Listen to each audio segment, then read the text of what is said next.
What's going on? A to Z Sports, Sam Phelan here live for Titans at 2 here on a Thursday afternoon, previewing week 4 of the 2023 NFL season. Tennessee Titans will host the Cincinnati Bengals and Joe Burrow at Nissan Stadium later this weekend. A team that has had the Titans number in recent years. We all remember the divisional loss to Joe Burrow and company back in 2021. And Burrow and the gang came to Nashville last year, where they handed the Titans a loss as well. So, what do the Titans need to do defensively to stop Joe Burrow and an explosive Bengals offense that seems to be finding their footing a little bit? And the offensive concerns with the Titans that have continued.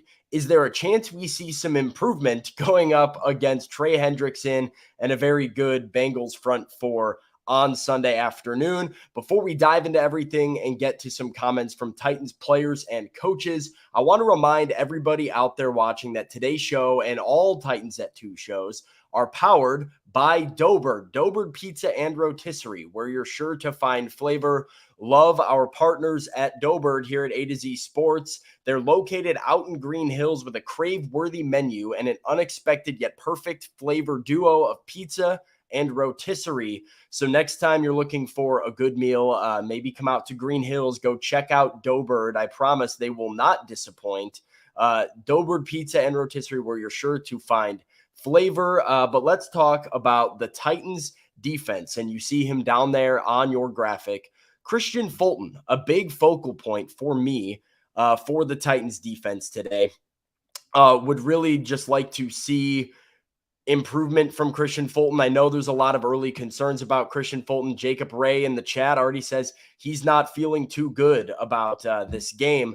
The Titans secondary is going to be given a very tall, very difficult task because, as we know, early in the season, they have struggled with surrendering X plays, with giving up the big play and the big yardage, giving, opposing passers opportunities to throw for 300 plus yards.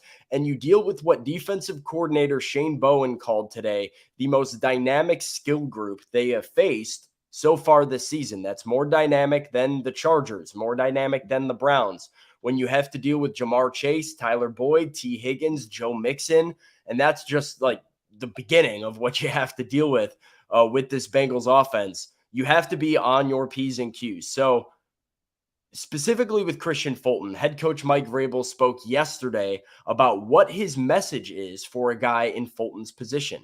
Here is the head coach. With Christian to try to get him back to playing the way he was in camp and preseason. I mean, do your job. You know what I mean? Like, you got to stand up here and you think that, like, you asked me a couple years ago, like, what you can do to help a pass rush or pass rush. Like, do your job. Like, cover your man. Play cover 2. Reroute. Play inside number 1 when you're in quarters. Whether it's a D lineman, whether it's a DB, And Christian did some cool things. And Christian challenged and he tackled and, they had a penalty and then they, again, late in the game, I don't know, made a mistake. But, I think Christian's going to be just fine, So is Christian Fulton going to be just fine? That kind of remains a big question and a big, unknown for this Titans defense. We really saw them struggle against Cleveland, not just with getting beat downfield, but also with the penalties that they had downfield. I talked to Titans cornerback Sean Murphy-Bunting in the locker room yesterday about the physicality of the game. SMB himself, he's a very physical corner. He likes to be physical while he's defending receivers, get his hands on guys. It really helps him.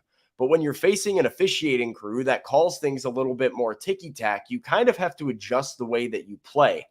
Murphy Bunting told me he had to do that better, do a better job of that moving forward, of realizing, okay, this is how they're calling it. Now I have to play kind of to however they're calling the game.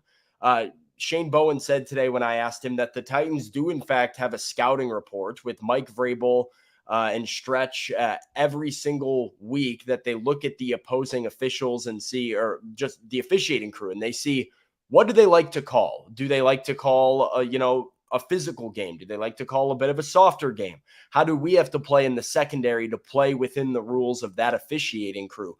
They do look at that.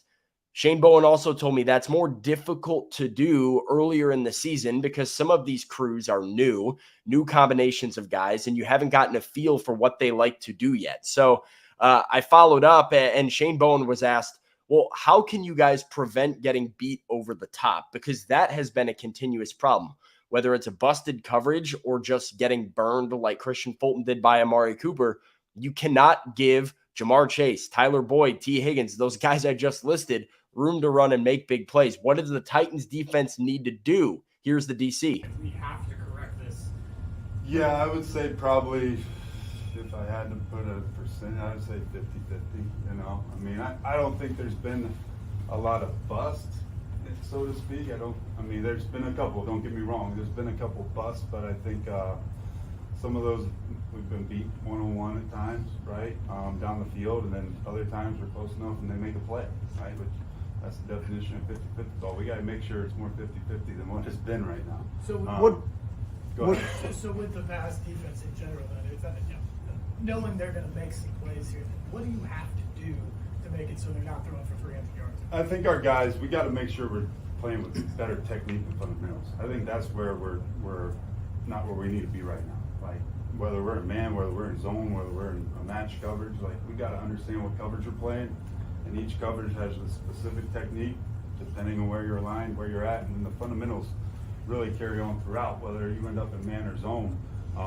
Understanding what's going on and what it takes to execute the coverage, right? And I think some of these one-on-one situations, our technique hasn't been the best. I think we got to be better with our eyes. We got to be better with our leverage. We got to be able to be better at the line of scrimmage and not let these free releases. So there's a lot of technique stuff that's showing up that we're working on, and it's got to improve.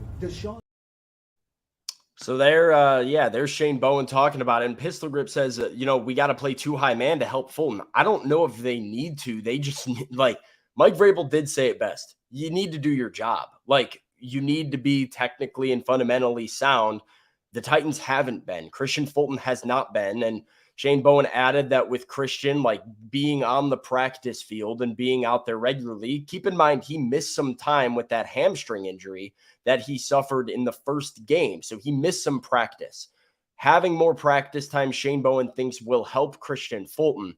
But this is where I grow concerned, where I think a lot of Titans fans grow concerned, is we have been hearing about, hey, don't let the ball get thrown over your head. You got to be fundamentally sound and maintain technique. Like, this is what we've been hearing from this coaching staff, and your players are not doing it so far. So I may have a little bit of doubt that they're going to be able to do this. The burden is on Sean Murphy-Bunting and Christian Fulton to be able to handle a very, very good receiving core and keep the Titans in a game. For as good as their front four is, as fine and good as I think Kevin Byard and Amani Hooker are, like, your corners have to be able to cover. And interestingly enough, we're going to get to a video right here in a minute from Arden Key. Deshaun Watson was getting the ball out in what Key said was 2.3 seconds on average. He was getting rid of the ball so fast that the Titans front didn't have a ton of opportunities to even sack him. That's how you neutralize a great pass rush. And the Titans, I do believe, have a very, very good pass rush. But what does that say about your corners? What does that say about what Shane Bowen just talked about? Their talent and ability and production at the line of scrimmage. If you are in 2.3 seconds giving an opposing quarterback, a guy that's wide open to throw to, you are not doing your job. There's another big key to this game, though, that I want to talk about that actually kind of surprised me. I heard it from Arden Key in the locker room today. I'm going to play you guys a video and tell you guys what it was. But before we get there, I want to tell everybody about Doughbird. Doughbird is a crave-worthy menu with an unexpected yet perfect duo of pizza and rotisserie, with offbeat flavor combos made even more delicious when you dunk your food into any of the house-made sauces. Dobert always delivers on flavor and satisfaction. They're a neighborhood spot that you can get comfortable and savor a fun family dinner any night of the week. Grab a slice, sip on a cocktail at happy hour, catch a game at the bar, or even sneak away for a date night. Any occasion, Dobert's the spot to go. They're located in Green Hills with a crave-worthy menu, pizza and rotisserie. You heard that right, and an awesome bar. I've been on location there a couple times for these Titans at 2 shows. And Dobert, I'm always impressed with them. Great service, great spot. So go check them out in Green Hills. They're powering it and making things happen for me today. Back to the defense, back to what Arden Key said, which I thought was a really interesting key. Let's see. MB says, yeah, Sam, no way wide receivers should be open that quickly. They need to learn to play press man better. Yep, press man so the D-line can work. And here's a key for the defensive line. Going against a quarterback, Deshaun Watson did this very well, right? I just said it, 2.3 seconds getting rid of the ball. Joe Burrow typically does this very well. We know the Bengals have had their offensive line problems. So what does Joe Burrow do? Get rid of the ball quickly. When you're doing that as a defensive line, Arden Key says he needs to make sure he's deflecting passes and getting his hands up more. Had a season best of getting the ball out with like 2.3 or some odd seconds or something like that. So it's just they're getting the ball out, so we're only doing as much as we can. But I think we can definitely get a lot of more batted balls, just knowing that the ball getting out a lot early, so we can get our hands up and get some of those balls knocked down. You think the Burrow you saw Monday night is going to be close to what you see Sunday? And if he's playing like that, what's the key? Is it the batted balls, or can you do anything else? Yeah, I mean, he's getting the ball out quick. He's the best right now that we played so far. Him getting the ball out the quickest. And we know a lot of that has to do with the calf. He can't move around a lot in the pocket. So it's just, again, getting the ball, getting the batted balls down, getting the balls batted down when they getting the ball out fast. And then when the opportunity comes where he do hold the ball down, we still got to get him down on the ground. You feel like those huge numbers you put up in that first game attracted a lot of attention? Maybe are you seeing more? No, definitely. But, I mean, Chargers game, I don't think I might have had one pressure or so. But this last game, I missed 2 sacks. You know what I'm saying? So not the fact that we're not getting there, it's just getting the man down to the ground. Okay. So 2 big things there from Arden Key. Number 1, batted balls, like he said. Joe Burrow maybe not as mobile as he used to be with the calf injury right now. If he's not able to manipulate and move in the pocket and he's looking to get the ball out quick, got to get those hands up on the defensive line, see if you can get a deflection. Great to knock a ball down, maybe even better to knock it up in the air. That's how you create a turnover. So Arden Key, Jeff Simmons, Tier Tart, Danico Autry, look for all of those guys to be doing that on Sunday. And then number 2, I think this is the most correctable of any of these mistakes the Titans made in Cleveland.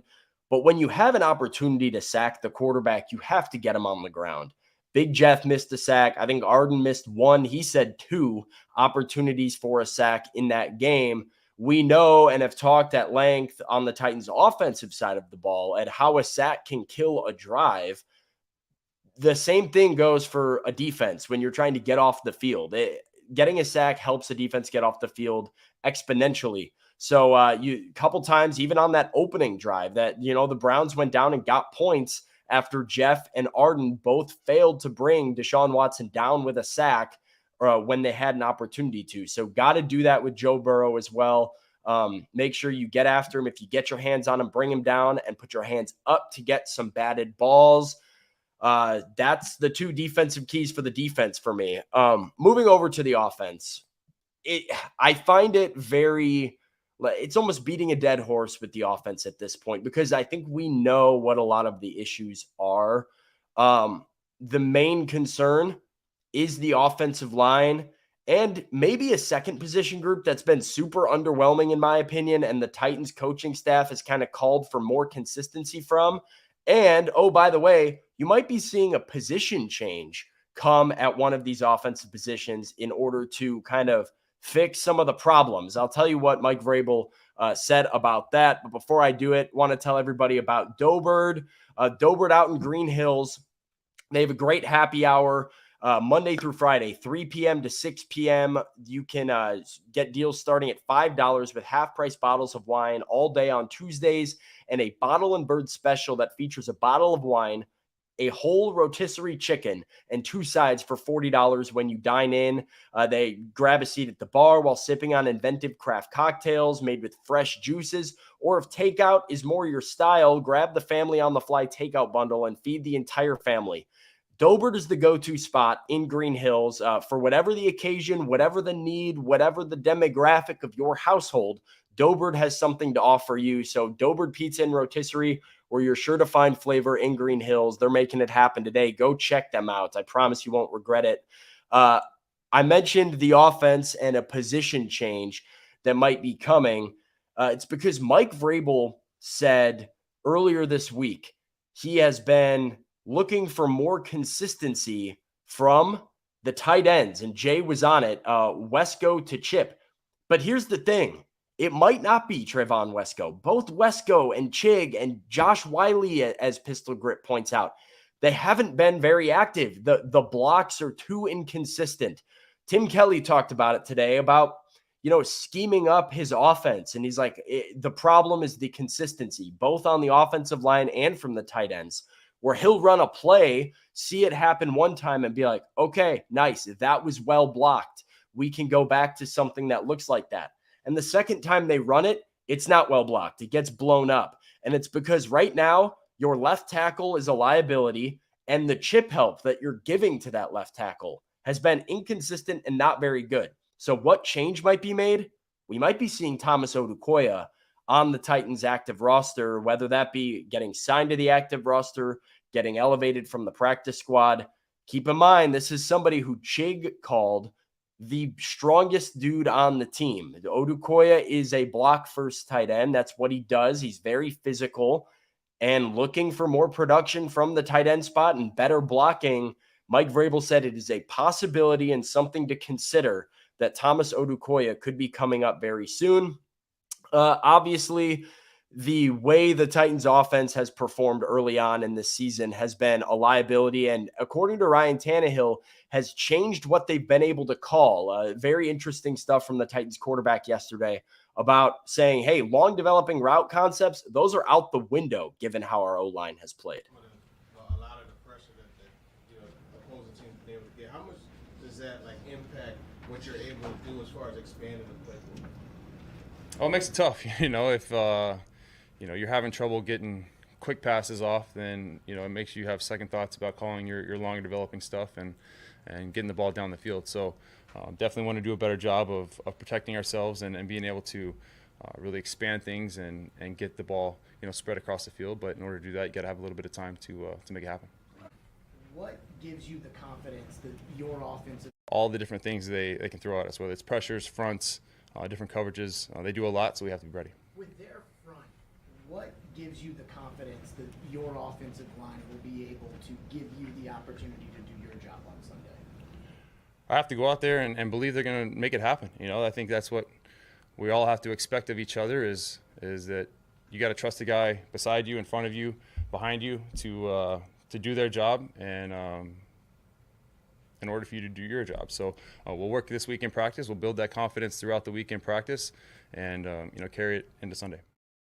So I actually thought, forthcoming press conference from Ryan Tannehill yesterday, where he talked about the frustrations of having pressure on him nonstop, said, look, it makes it very difficult to really run anything long developing downfield. And you heard him there. Why does he have confidence? He has to. He has no other option. This is the offensive line Ryan Tannehill has. These were the cards he was dealt.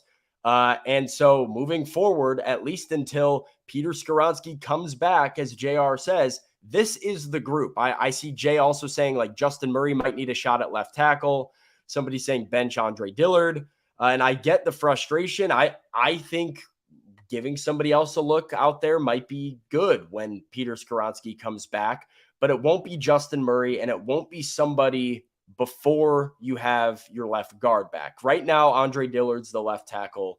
Dylan Radins is going to be in at left guard. This group is going to stay the same. The question is, can they get more consistent with their chip help to just give Ryan Tannehill enough time to get the ball out and let some of these routes develop? When will Peter Skoronski come back? I talked to him in the locker room yesterday. He confirmed it was a ruptured appendix. It did burst on him. They caught it at Ascension St. Thomas Hospital. He did get it, emergency surgery, went in, got it taken care of. Now he has been cleared to return, but it's a process of like getting himself healthy out. Anytime I've had my appendix taken out, I've had the same situation Peter Skoronski went through. Number one, weight loss is a factor. He's going to have to gain some weight and some strength back, build his appetite back up to be in football shape before he can actually return to practice. And then you want to be careful with like the stitches and stuff too. If you pop a stitch, that's a big setback. So you have to try and avoid anything that could cause you to be out longer by rushing yourself back too soon. He's not going to play this week against Cincinnati. I have confidence in saying that. I am cautiously optimistic for Indianapolis. That remains my target for Peter Skoronski to get back from appendicitis. And Pistol Grip says, got to drink a lot of protein powder. Yeah, I mean, what you're able to eat is certainly limited. So you got to make sure you're getting your nutrients and supplements somehow. This focus for the Titans offense this week is going to remain on that offensive line and specifically at Andre Dillard. You have to start showing that you can be the starter unless you want a change to be made. So keep an eye out for Thomas Odukoya and keep an eye on the left side of that offensive line. You have to protect Ryan Tannehill. Trey Hendrickson could cause some big problems for the Titans, but hopefully it's not another 3-point performance against an AFC North opponent. That's all I got for you guys today with this edition of Titans at 2. A reminder, Titans at 2, we are live at 2 p.m. every Monday, every Thursday throughout the 2023 season. I want to give a quick shout out again to Doughbird Pizza and Rotisserie for powering today's show. Keep an eye on A to Z Sports Primetime later tonight with Buck Rising and the A to Z Sports Morning Show tomorrow, where I will be back with Austin Stanley to preview the Titans game upcoming against the Cincinnati Bengals. And then once again, like I said, join me Monday afternoon for another edition of Titans at 2, where I recap Mike Vrabel's post-game press conference and give you my thoughts from another game day with the Titans looking to get back to 500. That's all I got for you guys today. Thanks for tuning in. We'll see you next time. Peace out.